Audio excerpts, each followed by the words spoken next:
뭐 예를 들어 바람을 피우거나 도박을 하거나 가정폭력 등을 저질러서 위자료를 지급하게 된 배우자가 이혼소송 판결받고 난 후에 갑자기 위자료 못 주겠다 하고 개인회생을 신청했다면 법원에서 빼라고 하고요. 결국 전액 변제를 해야 합니다.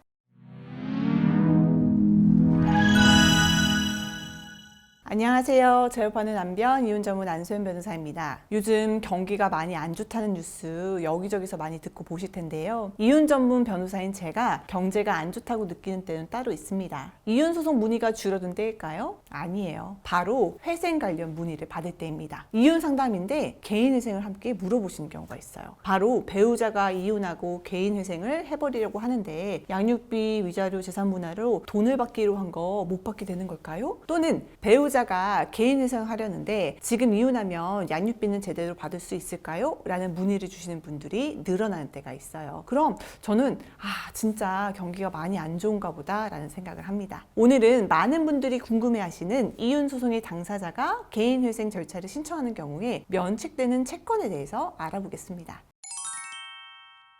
이혼을 하게 되면 부부 중 일방은 상대방에게 혼인파탄 책임에 따른 위자료를 지급하게 되는 채무와 재산분할금을 지급하는 채무, 그리고 양육비 채무를 지게 됩니다. 총 3개의 채권이 발생하게 되는 건데요. 채권을 면책시키는 개인회생 절차에서 이혼 시 발생하는 이 3가지 채무도 면책이 되는 것인지 어떤 처리가 되는지에 대해서 상세히 설명드리겠습니다. 첫 번째로 위자료 채권입니다. 채무자회생법 625조를 보면 고의로 가한 불법행위로 인한 손해배상과 중대한 과실로 타인의 생명 또는 신체를 침해한 불법행위로 인해 발생한 손해배상 채권은 면책이 안 된다고 정해져 있어요. 따라서 해당 위자료 채무가 생기게 된 불법행위가 고의 또는 중대한 과실로 발생한 것인지 확인이 필요한데요. 법원이 경과실이라고 판단할 경우에는 면책이 가능해서 채권자 목록에 포함돼 탕감이 될 수 있지만 고의 또는 중과실, 뭐 예를 들어 바람을 피우거나 도박을 하거나 가정폭력 등을 저질러서 위자료를 지급하게 된 배우자가 이혼소송 판결받고 난 후에 갑자기 위자료 못 주겠다 하고 개인회생을 신청했다면 이런 위자료 채권은 고의 또는 중과실로 발생한 불법행위에 따른 손해배상 채권이라 볼 수 있어서 면책이 되지 않습니다. 즉 만약 이혼한 전 배우자가 이런 위자료 채무를 개인회생 신청하면서 채권자 목록에 기재를 하면 법원에서 빼라고 하고요. 결국 전액 변제를 해야 합니다. 두 번째는 양육비 채권이 있습니다. 양육비 채권은 개인회생 절차에서 면책되지 않습니다. 그 이유는 양육비가 자녀의 기본적인 생활보장과 복리를 위한 법적 의무이기 때문에 회생법에서 면책되지 않는 채무로 정했기 때문이에요. 양육비는 장래의 양육비뿐만 아니라 과거의 양육비도 면책되지 않아요. 자, 근데 문제가 있어요. 전 배우자가 양육비를 미지급해서 양육비 직접 지급 명령 등을 청구하여 사건이 진행 중인데 전 배우자가 개인회생을 신청했다면 양육비 직접 지급 명령의 집행이 중단됩니다. 이렇게 미지급된 과거 양육비는 채권자 목록에 넣어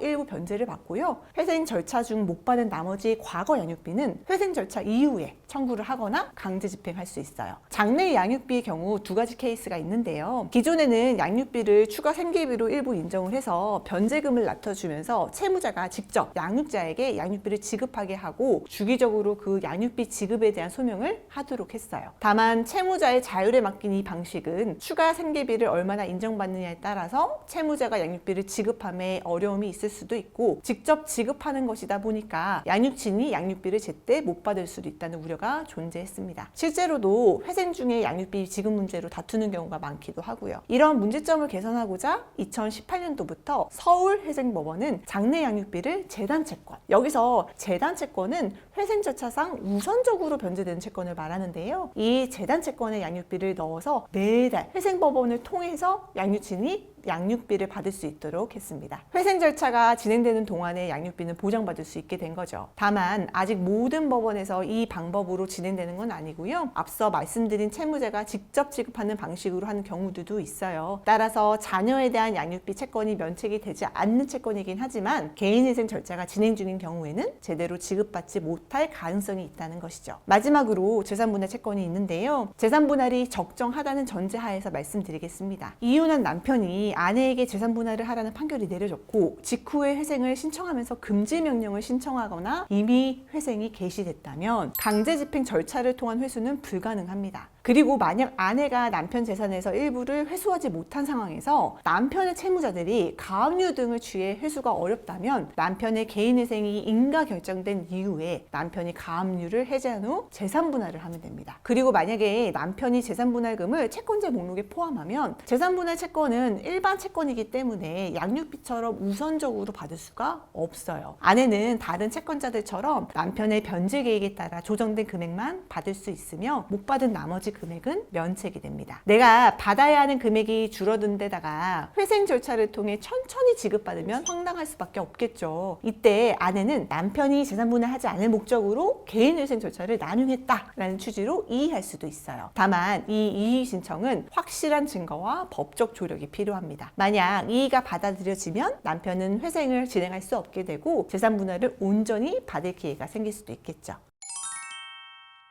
오늘은 이혼한 배우자가 개인 회생을 신청하는 경우 이혼 관련된 채무가 어떻게 처리되는지 알아보았습니다. 다시 한번 요약하면 이혼할 때 발생하는 채무를 갚아야 할 전 배우자가 개인 회생을 신청하게 되면 고의 또는 중과실을 원인으로 한 위자료 채무, 양육비 채무는 면책이 되지 않으나 재산분할 채무의 경우에는 면책될 수 있다는 점 참고하시기 바랍니다. 이와 관련된 더 구체적인 사항이나 법적 문제에 대해서는 상담을 받는 것이 중요합니다. 오늘의 영상이 유익하셨다면 좋아요, 구독 부탁드릴게요. 다음에도 도움되는 주제로 찾아뵙겠습니다. 감사합니다.